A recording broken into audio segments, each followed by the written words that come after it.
Hey everyone, welcome back. As an urban expert, you must have encountered complicated words like this. Today we're diving into essential English word that every urban designer and planner must know.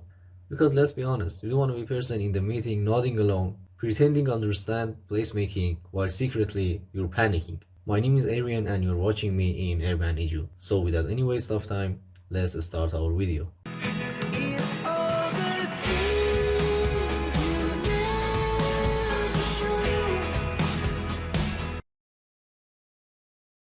Alright, first up is infrastructure. This is your bread and butter. No, not actual bread and butter, but the basic system that keep a city running. Roads, bridges, water supplies, power grids. Imagine a city without infrastructure. Yeah, it's basically a campsite, and not the fun kind. Next, we have zoning. Sounds like someone out of the Matrix, but it's just a system that tells us what land can be used for. Residential, commercial, industrial. Without zoning, your favorite coffee shop might end up next to a steel factory. And nobody wants their latte with a side of pollution.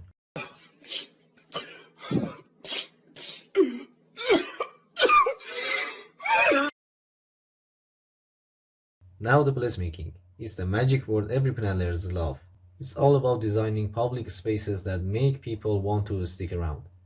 Think park, plazas, walkable streets. If a place is boring and empty, that's a bad placemaking. If people are taking selfies there, you have done your job. Now this one is a game changer.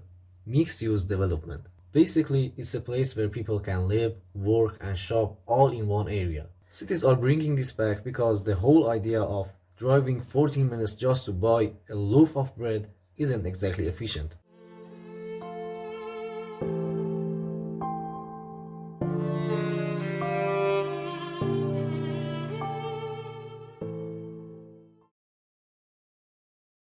Walkability. If a city is walkable, it means you can actually live your life without needing a car for every single thing.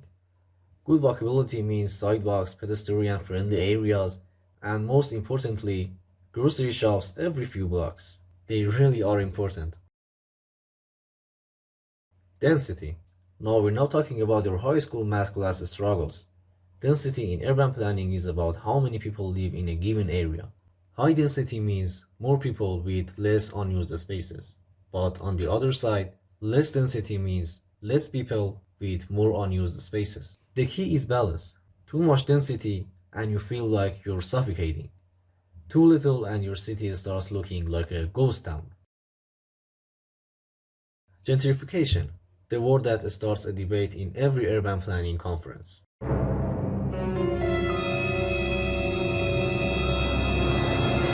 It's when an area gets redeveloped by businesses moved in, property values goes up, and suddenly long-time residents can't afford to stay. The challenge? Making improvement without pushing people out. But of course it's easier to say than done.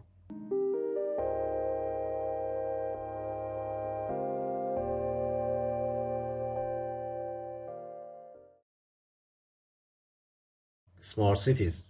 No, not cities with a high IQ, but ones that use technology to improve your urban life. Think sensors that manage traffic, smart grids for every energy efficiency, and apps that tell you when the next bus is coming. The goal? A city that runs smoother than your morning coffee machine. Public realm.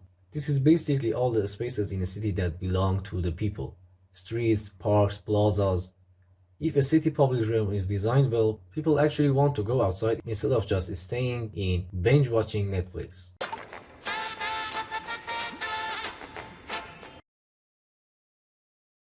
Urban sprawl. Ever seen a city that keeps growing outward, spreading further and further?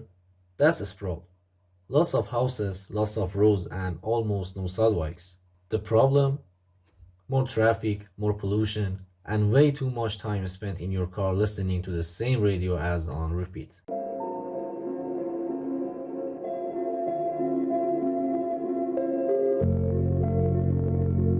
And there you have it. 10 essential words that every urban planner and designer must know. Did I miss any? Then please drop them in the comments. And if you found this helpful or at least a bit entertaining, hit that like button and subscribe for more urban content. Thanks for watching and remember, good design makes great cities.